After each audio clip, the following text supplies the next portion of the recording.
વાહન આગળ ચલાવવાનું રહેશે। વાહન આગળ ચલાવ્યા બાદ સ્ટોપ લાઇન ઉપર ઊભો રાખવાનું રહેશે। સ્ટોપ લાઇન ઉપરથી ચાલકે પોતાની ગાડી રિવર્સમાં પાર્કિંગ એરિયાના ખાનામાં પાર્કિંગ કરવાની રહેશે।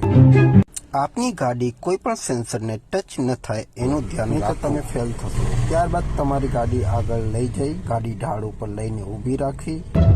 ત્યારબાદ થોડીક વાર ઊભું રહી સિગ્નલ મળે એટલે વાહન આગળ જવા દેવું। વાહન નિયત કરેલા માર્ગથી વધારે પાછું ન જવું જોઈએ।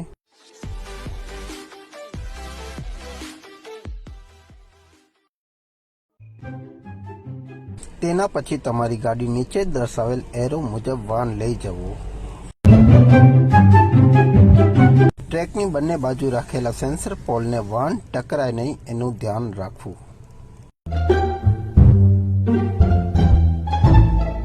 ત્યારબાદ તમારી ગાડી સીધી લઈ એસ આકારના ટ્રેકમાં ચાલકે પોતાની ગાડી રિવર્સ એટલે કે પાછળની બાજુ ચલાવવાની રહેશે।